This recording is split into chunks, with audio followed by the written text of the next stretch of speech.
Welcome to the deep dive. When we talk about workers' rights, our minds usually jump to the Industrial Revolution, right? Yeah, union strikes, picket lines, 20th century legislation. That's the standard narrative. Exactly. But what if I told you that the real foundations, the core principles of fair wages and worker dignity actually predate all of that by well over 1,000 years? That is the big question we're tackling today, and it's a fascinating one. Our whole mission here is to trace this one single, incredibly powerful ethical principle, Which is? the idea of wages before sweat. And to do that, we're going to synthesize a really unique stack of sources. We're connecting the dots between the earliest Islamic judicial foundations from the 7th century all the way to the modern global framework of the International Labor Organization, the ILO. And then bringing it right down to the national level. Exactly. We'll see how a contemporary nation, Pakistan, takes all of that history and international law and really integrates it into its own constitution and day-to-day laws. So this is more than just a history lesson. It's about tracing a legal and moral DNA, a continuum. We really want to understand how this core idea, this demand for immediate pay, for worker dignity, how has it survived? How has it persisted across completely different empires, different economies, different ideologies for millennia? It's kind of incredible. And there's a guiding quote for this whole deep dive, right? The one that sort of anchors everything. It's the anchor in the blueprint. It's the command from the Prophet Muhammad E. Give the laborer his wages before his sweat dries.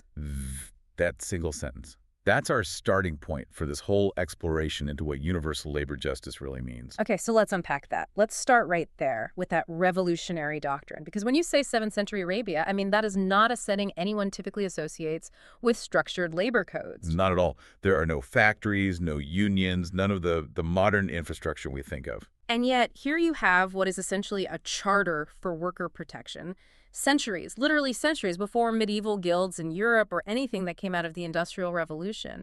What makes this so revolutionary for its time? I think it's the sheer legal and ethical sophistication that's packed into that one very short sentence. It's astounding. It just fundamentally flips the power dynamic. How so?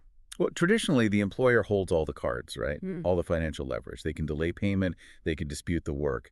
This command, it's immediate and it's enforceable. It just cuts through all the usual excuses that plague the employer-employee relationship even today. Okay, so let's put that phrase under a microscope.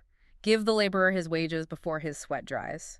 If we break that down legally and ethically, what specific protections does that one command instantly create? It creates 5. And they are powerful. The first, and maybe the most obvious, is the timely payment requirement. The immediacy. The immediacy is everything. That metaphor, before his sweat dries, it's not just poetry. It's a legal standard. It means you don't get paid at the end of the week or the end of the month or whenever the employer clears their books. You get paid now. Right now, the moment the work is done. And for any worker, especially those living hand to mouth, that immediacy is the difference between eating and not eating. And if payment has to be immediate, that straight away provides protection against what is probably the oldest complaint from workers in history. Wage theft. Exactly. Absolutely. That's the second protection. It's a direct safeguard against wage theft and disputes. If you have to pay the moment the work is finished, it removes the employer's ability to come back later and say, oh, I wasn't happy with the quality, or he didn't work long enough. The deal is the deal. And it's settled on the spot. The agreed-upon wage is paid in full, right then and there. It closes the door on future arguments. Okay, so there's the financial protection. What about the social implications? There's a third principle here about the dignity of the work itself. And this is where the command becomes, I think, truly beautiful, ethically speaking. The dignity of labor. Think about the image it creates. The worker is still physically exerted. They're literally still sweaty from their effort. The effort is visible. It's visible and it's present. And by demanding payment at that exact moment, the doctrine says that the physical act, the expenditure of that labor, is valuable and it is honorable. Yeah. It needs to be recognized instantly. It elevates manual work from something that is, often looked down upon to an act that deserves immediate and respectful compensation. And that ties directly into the fourth principle. Because if you're guaranteeing immediate and fair pay, you are taking away the main tool of oppression and employment. Which is exploitation. Right. That's the fourth principle, the prohibition of exploitation. Exploitation absolutely thrives on two things, necessity and delay. An employer knows the worker is desperate. If you make them wait for their pay, you have them trapped. They have to accept poor conditions. They have to accept more work because they're waiting for that money you owe them. But if you have to pay immediately, You cut off that mechanism of coercion. That financial leverage is gone. It preemptively stops the cycle of exploitation before it can even begin. and the final piece of this, the fifth principle, is that it reframes the entire transaction. It's not just business. It places it within a moral framework. It establishes the moral accountability of employers. The employer isn't just fulfilling a commercial agreement. They are operating under a profound ethical and, crucially for that time, a religious imperative. So ignoring the worker's right to be paid isn't just a business dispute. It's a moral transgression. It's a sin. And that elevates the entire relationship from something purely transactional to something deeply ethical. That is an incredible amount of legal and moral force packed into just one sentence. But, as we all know, moral imperatives can get ignored pretty quickly when money's on the line. Of course. That's where you need some kind of authority, the state or a governor, to step in. And the sources you've pulled highlight a specific anecdote, a case about an unpaid worker, that really cemented this as an enforceable legal principle. Tell us about that. Right, so you have to picture the scene. You have this powerful employer on one side, and on the other, a weary, sweaty laborer. And he's standing before the leader of the community, the prophet he himself, and he's lodging a formal complaint. His agreed-upon wages have been withheld. And the context here is key. There are no, small claims courts or labor tribunals. The leader is the supreme judge. The leader is the entire judicial system in that moment. So the employer is summoned. And what happens? Is it a sort of gentle mediation? Let's work this out. Oh, far from it. The employer comes in and gives the kind of excuses you'd expect, the same excuses employers have used for centuries. Maybe it's cash flow problems. Maybe he needs more time to verify the work, some reason for the delay. Then they're all rejected. Instantly. The judicial response is swift, it's absolute, and it sets a precedent that goes way beyond simple civil law. The prophet issues this profound warning. He says, Allah will be the judge between you and your laborer on the day of resurrection. Wow. That is an incredible use of ultimate authority. It immediately sends a message to every single employer in that society that a wage dispute is not some private, trivial matter. Not at all. It elevates the non-payment of wages to a transgression with eternal consequences. And that single case, that one judgment, it establishes several legal principles that, honestly, you can see mirrored in modern labor courts across the world today. Okay, so what are those principles? First, the clear enforceability of labor rights. It means the governing authority must intervene to protect the weaker party. The state can't be neutral. Second, The worker's entitlement to full compensation is absolute. Your financial difficulties as an employer do not cancel out the debt you owe for labor. Their right to be paid is not contingent on your profits. and that also solidifies the idea that you can't just pay a little bit now and the rest later. Precisely. The prohibition of delayed or partial wages. And fourth, and this is maybe the most critical piece for building a state, it formalizes the expectation of state intervention in employer-employee disputes. It says the market is not allowed to self-regulate when a question of justice is at stake. And the sources show that this protocode, it didn't just stop at timely payment. It quickly expanded to cover the whole working environment. Yes, the expansion was quite logical. It showed a recognition that the well-being of the worker is, a holistic thing. It's not just about the money. So what else was institutionalized? Well, beyond wages, they mandated safety standards in hazardous work. For instance, you see early rules about construction, about well digging, about handling dangerous goods. This was long before you have anything like OSHA. It recognized that the employer has a duty of care. It's not just a duty to pay. Exactly. And alongside that, you get the regulation of hours of labor. Early jurists understood that just working someone to the point of collapse, even if you pay them, is a form of physical exploitation. So they created rules about rest. Mandatory rest periods, limits on total working time. It's based on a very simple principle that the human body isn't a machine. It has limits, and it deserves to be restored. And of course, this all assumes the work is voluntary in the first place. Which was a huge point. The prohibition of forced labor was strictly enforced. It reinforces the idea that all labor must be consensual. It's tied directly to that dignity component. You can't coerce someone into working for you, even if you pay them well. And the final piece that connects safety to finance, which is liability. Yes, establishing employer liability for injuries caused by negligence. If an employer failed to maintain those safety standards, if they cut corners and a worker got hurt, The financial and moral responsibility fell squarely on them. Which is the foundation for modern workers' compensation. It's the proto-foundation, exactly, a comprehensive system. It really does sound remarkably complete. But principles need structure, right? They need institutions to survive beyond one charismatic leader. And the sources credit the second caliph, Umar, with taking these ethical ideas and turning them into systematic government policy. Yes, Caliph Umar is the institutionalizer. He's the one who understood that for justice to be consistent, it has to be codified. It has to become public policy, not just rely on individual judgments or anecdotes. So he created what the sources call the first proto-labor code. What were his specific innovations? What did he build? He introduced several key measures that were, for their time, completely revolutionary. Yeah. I think the most significant was the introduction of official minimum living allowances. And let's be clear on that distinction. It's not a minimum wage for a contract. It's a minimum living allowance. That distinction is everything. It's not just about paying for the specific task performed. It's about ensuring that the compensation is enough to maintain a standard of life, a standard of dignity. So it's tied to subsistence. It's tied to subsistence and honor. Can this wage allow you to provide for your family without hardship? It completely changes the definition of fairness from what the market will bear to what human dignity requires. And he also looked at what happens when people can't work. He created a kind of social safety net. He did. He formalized financial security for workers whose ability to earn was compromised. He institutionalized pensions for injured workers. And he guaranteed financial support for the families of deceased workers. Which is a huge conceptual leap. It's massive. It recognizes that a worker's injury isn't just their private problem, it's a societal risk. And the cost was borne by the central treasury, by public funds.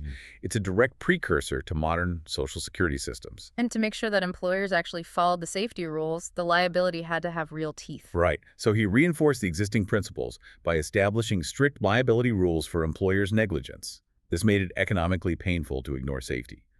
If you were found to be negligent, the financial penalty wasn't up for debate. It was automatic and it was severe. It removed the financial incentive to cut corners. It completely removed it. So you have this blend of moral instruction, judicial precedent, and systematic public policy. That's the complete proto-labor code. So here we are. We have this fully formed 7th century system. It's focused on immediate pay, dignity, safety, institutional support. Now we're going to jump forward over 1,000 years of history onto the global stage and see how these same timeless values resurface when the world tries to set universal standards for itself. That transition is just vast. I mean, from 7th century Arabia to 20th century Europe, the entire world has changed. We're in the aftermath of World War I, the continent is devastated, and the leaders are trying to build a lasting peace. How on earth does social justice, and specifically labor rights, become a central part of the Treaty of Versailles? You know, the context is just so important. The founders of that post-war order, people like Woodrow Wilson, they recognized something fundamental. They saw that you could not have military and political stability if you didn't address systemic social unrest. So worker exploitation was seen as a threat to peace. A major threat. Economic inequality. Poor working conditions. These were seen as the fuel for revolutionary fire, for the kind of turmoil that had just led to a world war. So the foundational principle of the ILO, which was established in 1919, is written right into its constitution. What does it say? Universal and lasting peace can be established only if it's based upon social justice. So the ILO wasn't just, some nice humanitarian project. It was seen as an essential geopolitical tool. It was a peacekeeping instrument, absolutely. Okay. It was a clear recognition that if countries compete by deliberately depressing their working standards, what we now call a race to the bottom, that is inherently destabilizing for the whole world. So the ILO's purpose was to set minimum labor standards for everyone through international conventions to ensure a fair global playing field. And this is where it gets so interesting, because when you look at the core conventions of the ILO, the rules that nations all over the world agree to, they are essentially an institutional echo of the very same ethical demands from 14 centuries earlier. The parallel is almost one-to-one. It's uncanny. Let's make those connections explicit. Let's start with the ILO's stance on forced labor. Okay, so one of the ILO's core principles is the prohibition of forced labor. This is codified in their foundational conventions, C29 and C105. It reinforces the sanctity of voluntary work. And that is a direct international mirror of the early Islamic prohibition on slavery and coercion. It's the same principle. the dignity of a free choice to work. And what about the most direct parallel to our guiding quote, the economic heart of the ILO's mission? That would be the principle of timely and fair wages.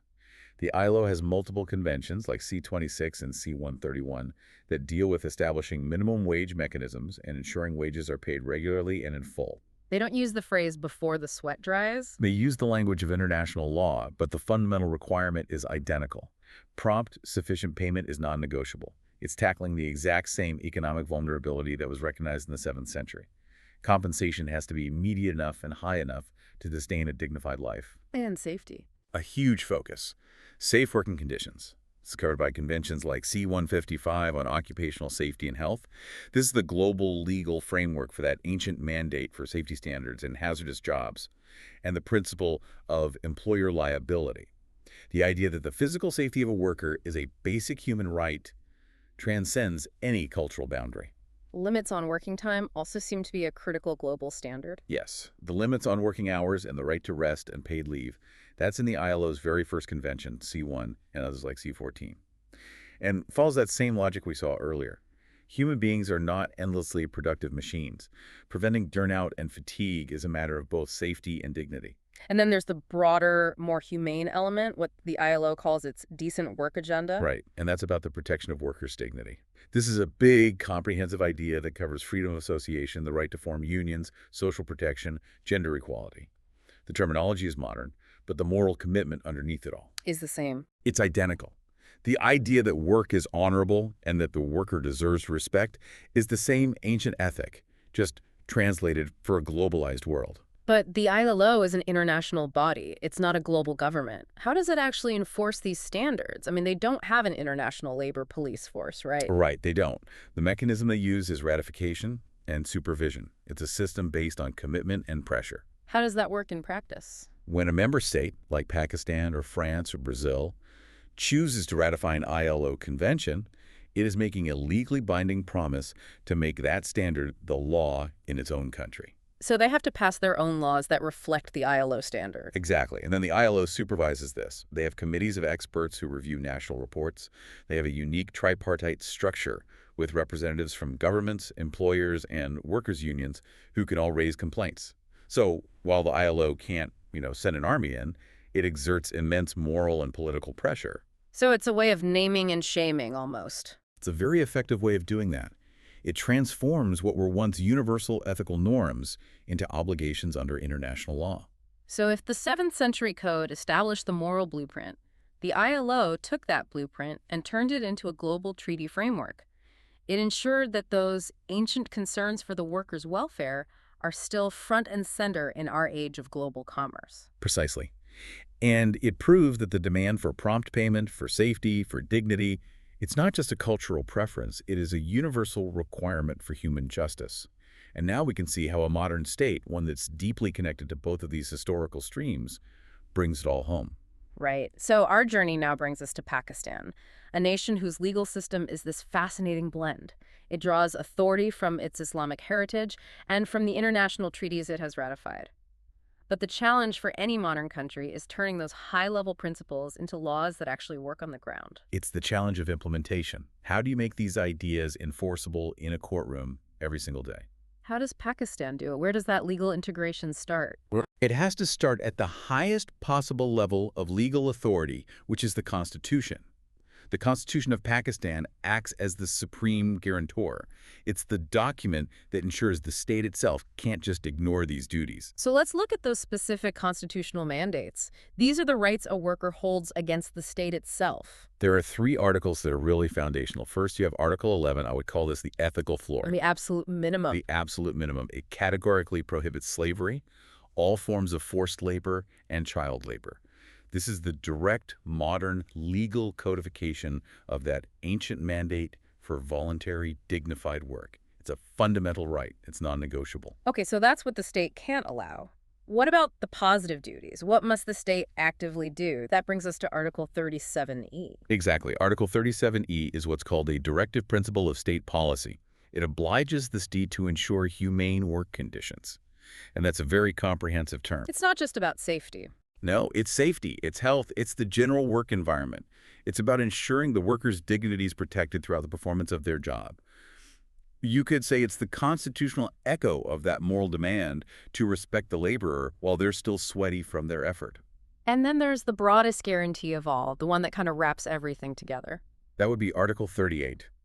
This article commits the state to promoting social and economic well-being for all citizens. And this is crucial for labor rights because it means the state has a duty to actively work to eliminate inequality, to ensure a fair distribution of wealth, and to provide the basic necessities of life. For a worker, this is the constitutional foundation for their right to a minimum living wage and to Social Security. So the Constitution provides the why. The how is then handled by the statutory instruments, the actual laws passed by Parliament. Which key statutes put that wages before sweat principle into practice? Right, so you have several layers of laws, and you can see the inspiration from all three of our streams in them. The Islamic focus on subsistence, the ILO minimum standards, and the constitutional guarantees. Where do we start? With the Minimum Wages Ordinance. This law directly implements Article 38 and the relevant ILO conventions. It establishes a legal floor for pay. No employment contract can legally go below that mandated rate. It essentially operationalizes that concept of a minimum living allowance that we saw Caliph Umar establish. Okay, so that's pay. What about enforcing the ancient rules on rest and safety? For that, you have two bedrock laws, the Factories Act and the Shops and Establishment Ordinance. These are the laws that regulate the details of working life. Like hours. Exactly. They strictly regulate maximum working hours, typically 8 hours a day, 48 hours a week. They mandate specific rest intervals, weekly holidays. And the Factories Act, for instance, goes into incredible detail about ventilation, cleanliness, and rules for guarding dangerous machinery.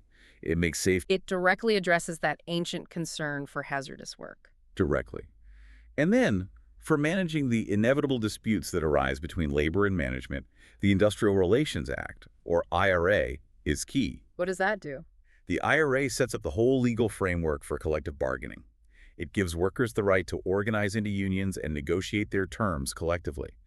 And, critically, it sets up labor courts and special commissions to adjudicate disputes over things like unfair dismissal or illegal lockouts. So it provides a formal, structured way for a worker to seek justice. It's the institutional framework for that state intervention we saw established in the 7th century. It gives workers a path to justice without having to resort to, illegal strikes or violence. Then there's the question of what happens when someone gets hurt. This links back to those strict liability rules. For that, you have the Workmen's Compensation Act. This law is very clear. If a worker is injured or, God forbid, dies because of an accident that happens during their employment, the employer is legally obligated to provide compensation. Regardless of who is technically at fault. In most cases, yes. It reinforces that principle of employer responsibility for providing a safe workplace. And the amount of compensation isn't arbitrary. It's calculated according to a legal formula. It's enforceable. And finally, a more modern law that protects human dignity in a very comprehensive way, especially for women. Yes, the Protection Against Harassment of Women at the Workplace Act. This is vital. It enforces that constitutional commitment to dignity and humane conditions by creating specific mandatory mechanisms for reporting and addressing harassment. It ensures the work environment is respectful and equitable for everyone, which shows how that core focus on dignity continues to evolve. So the laws are on the books. But the real test, the true legal character of a nation, often comes out in its courtrooms. How do the key judicial principles, the way judges interpret these laws, actually enforce that wages before sweat command? This is where you see that blended jurisprudence in action most clearly. The number one principle, and it's probably the most powerful, is that the courts treat delayed wages as a violation of fundamental rights. Now, that's a crucial distinction. We need to clarify that for the listener.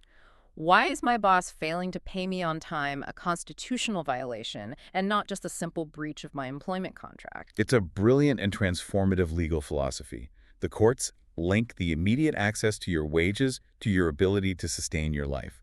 So when your wages are delayed, it violates Article 9 of the Constitution, the right to life and security of person. Because you need that money for food, for rent, for medicine. For the very necessities of life. It also violates Article 3, the right to be free from exploitation.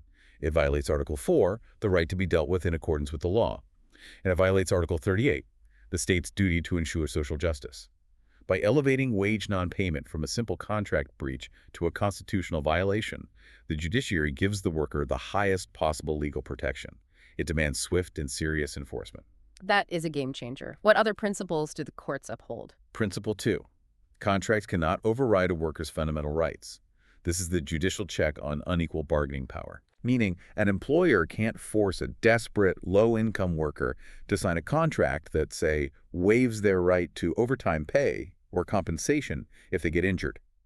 If a term in a contract tries to violate that constitutional floor, the courts will declare that specific clause null and void. It prevents the exploitation of necessity. And on safety enforcement. Principle 3 is that industrial safety is treated as a constitutional obligation. The courts actively enforce the Factories Act, ruling that a safe workplace isn't just a good policy, it's a mandatory duty rooted in Article 3070.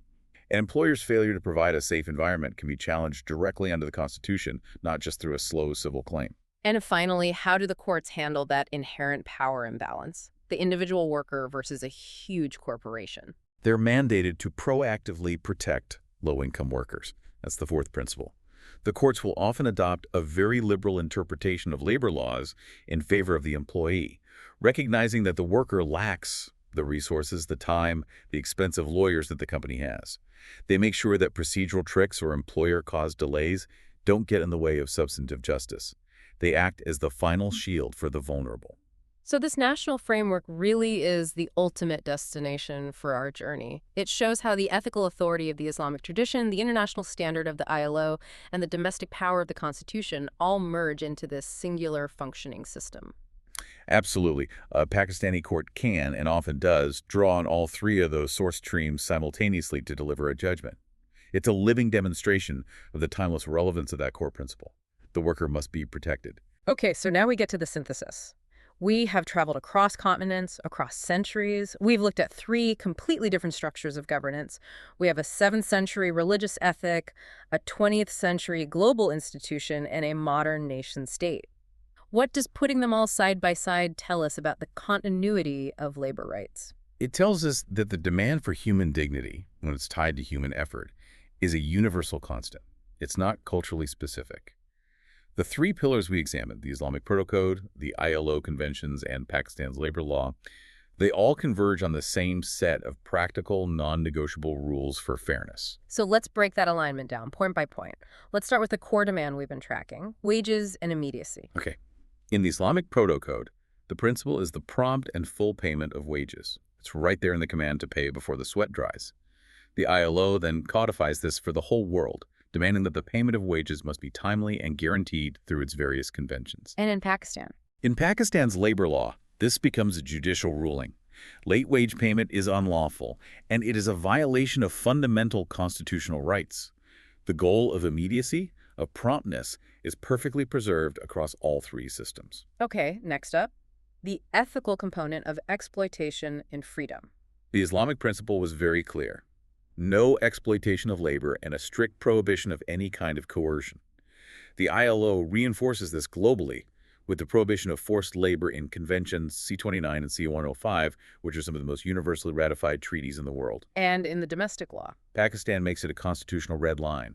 Forced labor is a violation of Article 11.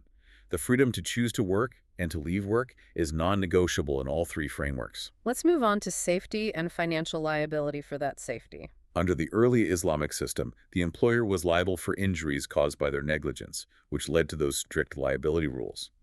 Fast forward to the 20th century, the ILO requires that the employer must ensure safety through robust, inspected occupational health and safety standards. And Pakistan implements that how? Through the employer liability for workplace injuries, which is specifically defined and quantified in the Workmen's Compensation Act. It ensures there is a financial safety net for any injured worker. Again, a perfect continuum. Fourth point is about respect, dignity, and humane treatment. The Islamic ethic ensured the dignity of workers was protected by really elevating the social status of manual labor itself. The ILO took this idea and created its comprehensive decent work agenda, which focuses on social protection, equality, and respect in the workplace. And the constitutional anchor in Pakistan. The constitutional recognition of dignity in Article 37E, and specific laws like the Anti-Harassment Act. The core idea that a worker should not be dishonored or abused while doing their job is a constant value. And finally, the practical nuts and bolts, the regulation of effort, the hours of labor. Early Islamic governance encouraged fair working hours and mandated rest to regulate the physical load on a person. The ILO formalized this for the entire planet by requiring work-hour limits and the right to rest in its foundational conventions. And Pakistan enforces this through detailed regulations in the Shops and Factories Act, which sets precise limits on daily and weekly work and mandates rest periods. The continuity is just undeniable, and when you look at all of this together, this detailed comparison, it leads you back to one core philosophical and legal statement that unites all these centuries of effort. It's like the ratio decidendi, the core judgment of all the sources combined. It is. And that foundational conclusion, when you synthesize all these legal systems, is absolute. It is. Yeah. Work is honor, and the worker's dignity is sacred. Delaying or denying wages is a moral and legal crime. That one statement captures it all. The blend of the ethical imperative and the enforceable legal sanction. It means the state, or whatever the governing authority is, it cannot be a neutral bystander. It cannot stand idly by while the worker is exploited. And it's important to see the distinct role each of our three pillars played in making sure that message became universal and enforceable. Let's quickly recap that. The Prophet Is in the early caliphate, they established the first global labor ethic. They gave us the moral charter, the judicial precedent, and that clear, simple command of prompt payment that just defined justice in a way anyone could understand. Then the ILO came along. And the ILO's role was to transform these deeply rooted universal values into binding international rules. It created a common standard that nations all over the world could adopt, regardless of their own political system or religious foundation. And finally, Pakistan's framework. Pakistan shows us the final step. It integrates those ethical principles and those international standards into a comprehensive constitutional and statutory framework. It's the practical application, where the court system actively uses both history and international law to protect the individual worker. So this entire journey, tracing this one idea, it reveals a core universal truth that should really inform all economic policy everywhere. It directly challenges that traditional capitalist idea that labor is just another commodity, just an expense on a balance sheet. It completely flips that idea on its head. The sources, taken together, drive home this profound conclusion. The strength of an economy depends on how it protects its workers, not how it protects its corporations. This just reorients our entire economic focus. It asserts that worker welfare, safe conditions, prompt pay, dignity, that's not some philanthropic cost to be minimized. It's the essential foundation. It is the essential foundation for productivity, for social stability, and for sustainable economic growth. An economy that is built on violated dignity, an economy where sweat is not immediately and fairly compensated, is a fundamentally flawed and structurally weak economy. That was a truly comprehensive journey. We began with a single, powerful command: give the laborer his wages before his sweat dries. And we tracked that moral insistence all the way through systematic protocodes 14 centuries ago, to global treaties at the ILO, and down to the specific constitutional enforcement in a modern nation. The consistency is just remarkable. It really proves these principles are intrinsic to any concept of human justice. It's a profound takeaway, isn't it? Every legal statute we have today, every safety inspection that happens on a construction site, every judicial ruling that upholds a worker's right to compensation is ultimately just an elaboration on that one singular ancient moral commitment, a commitment to the sanctity of the worker and the absolute necessity of immediate and fair pay. It's a different way to measure a society. It is.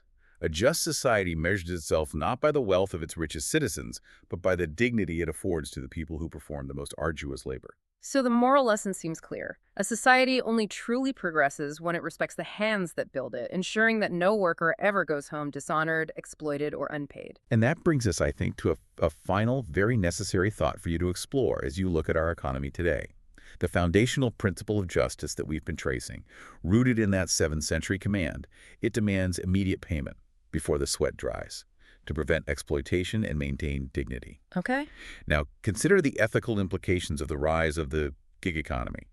These modern structures, they often use complex algorithms that can delay payment, that can fractionalize it, that can complicate it. You might wait days or weeks for final reconciliation or have your funds held hostage pending a client's review. So the question is, does this modern economic architecture, for all its technological convenience, does it fundamentally challenge or maybe even violate these timeless, universally recognized standards of labor dignity? How do we retrofit the principle of wages before sweat onto a global, digitized, and often decentralized workforce? That, I think, is the next great moral and legal frontier. A profound thought and a reminder that justice isn't a fixed destination, but a continuous pursuit. Thank you for joining us on this deep dive. We'll see you next time on The Deep Dive.